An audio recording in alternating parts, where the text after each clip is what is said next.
Oh, wow. Hey. Thank you. Thank you. Well, it's such an honor for me to be here again this year at the Faith and Freedom Coalition. I just want to thank Ralph and his family for everything they've done, what Faith and Freedom does in my home state of Georgia and around our country and indeed the world. I heard there were a few Georgia folks here today. Is that right?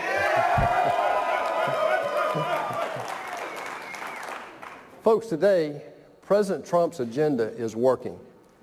Last year, he said that job one was growing the economy, and we worked on regulation, energy, and taxes. This year, we just passed a Dodd-Frank reform bill that frees up capital for our small banks in local communities, and it will have an earth-shattering impact on local communities. All of this is freeing up some $6 trillion of capital back into our economy.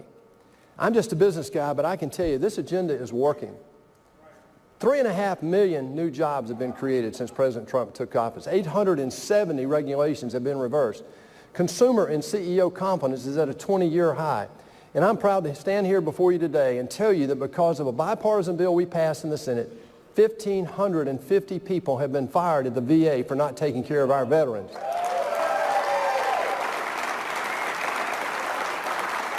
Another statistic that I'm very proud of, and this affects lives, is that today African American unemployment is at the lowest level it's been in the United States history, folks.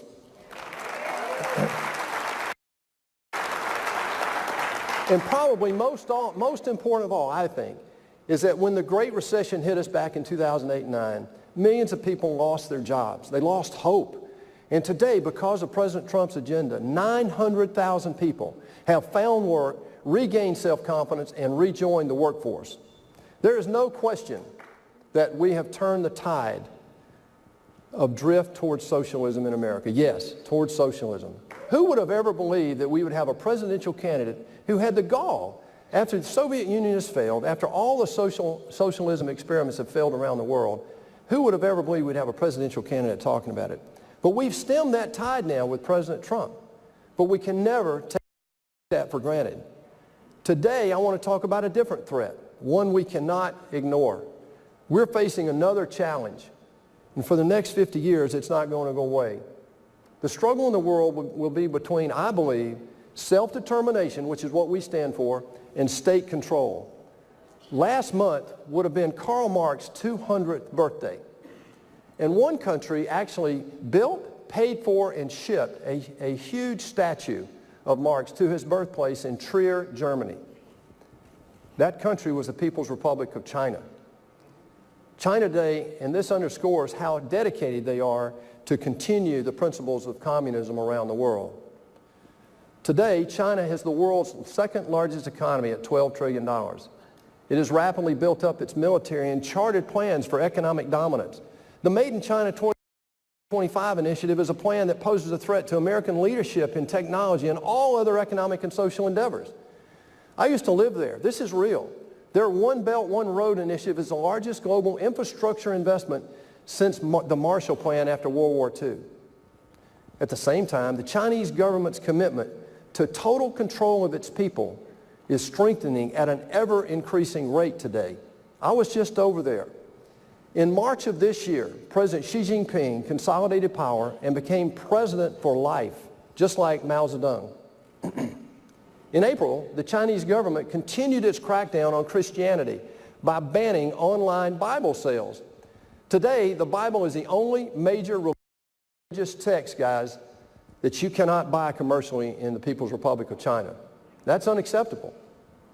In addition, the Chinese government is creating a social credit score. Now listen to this.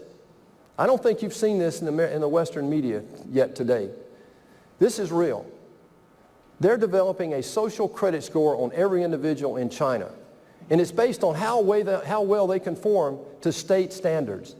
They use a national network of 176 million cameras to monitor their citizens. And using computerized facial recognition and artificial intelligence, they can identify and detain people for re-education. Think about that. Within 2 years, 1/5 of the population of the world, they all happen to be Chinese, is going to have an arbitrary government score that potentially restricts their freedom. To me, that's terribly terrifying. Since Nixon opened relations with China, generations of foreign policy experts have thought that giving China more access to our markets and an increasing standing in the world would make the country freer, more capitalistic, and lean toward our values. Well, we have all been very wrong. China's leaders today often quote proverbs from 36 Chinese stratagems, which were developed during the Warring States period of Chinese history between 400 BC and 400 AD. China sees America as the world's hegemon, and they're using propaganda to convince the rest of the world that America is today's aggressor. Confucius once said, "There cannot be two suns in the sky, nor two emperors on the earth." We clearly see what their vision is for the world. To deal with this threat, we've got to take care of what God has given us here in the United States. America is still the largest economy in the world. We still have the strongest military in world history. America is still the innovating engine of humankind history. America is still the model of freedom around the world. Today, President Donald J. Trump, thanks to you, is in the White House and not Hillary Rodham Clinton.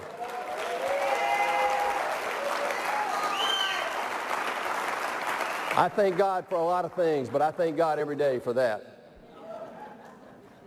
President Trump is re-engaging with the rest of the world and reassuring our allies. He's reassuring and reasserting American leadership and priorities. We don't want to be the hegemon, but we stand for freedom.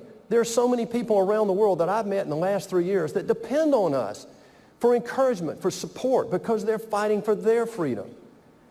Trump is rebuilding our economy, our military, and our global alliances after 8 years of withdrawal from the international scene. He understands that the future of our republic is at stake. Let me say that again. Donald Trump understands that that our republic is at stake.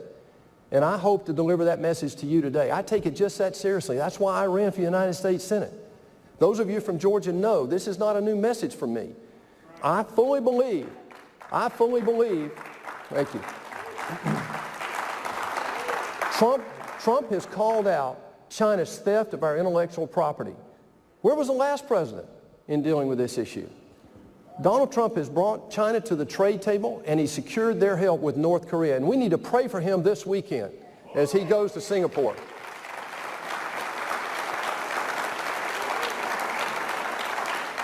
To protect our freedoms and to deal with China, Washington has got to start thinking long term, however.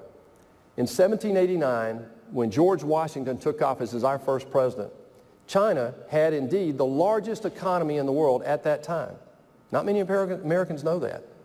Now they're aiming to reclaim what they believe is their rightful place in the world order and displace us in the process.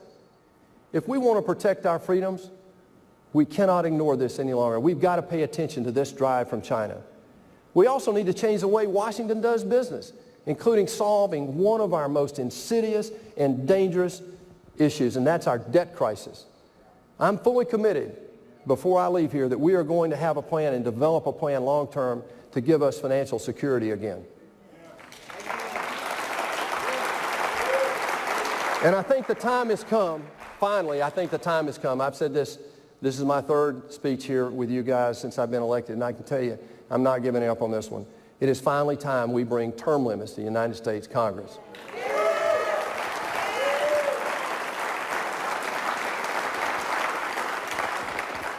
And some people around the world call this American arrogance. I don't. But we can no longer take our position in the world for granted. We know the importance of freedom. We know God is the source of our freedom. We know that self-determination has always trumped state control. For self-determination to win around the world, however, it has to win here at home first, because we're the bastion of strength for freedom around the world. Meetings like this are so critical. People around the world watch what you do here. They're encouraged by what we do every day. President Trump is committed to defending our rights under the Constitution, including freedom of speech, freedom of religion, and yes, freedom to bear arms. However, we just cannot become complacent. Over the last 100 years, America has been on a slow slide toward liberal, progressive policies, bigger government, more government spending, and yes, less personal freedom. When a judge tries to ask a pastor for his sermon notes before he gives a sermon, we've got a serious problem, y'all. President Trump is fighting this, and we have to stay united behind him and his agenda. In America, we believe in our founding principles. These aren't just words. These are founding principles that give us the freedoms we have today. Economic opportunity, fiscal responsibility, limited government, and individual liberty. You know, 4 miles from where we sit today, carved into stone of one of our most cherished memorials, are the following words. God, who gave us life, gave us liberty. Can the liberties of a nation be secure when we have removed a conviction that those liberties are the gift of God? Thomas Jefferson, 1790. Those words couldn't be truer today. There's no doubt we face great challenges around the world and here at home. Our liberties are a blessing, but our history has shown they must be fought for, protected, and passed on to our other generations so they can do the same thing. Today, the United States is definitely the leader of the free world, thanks to you.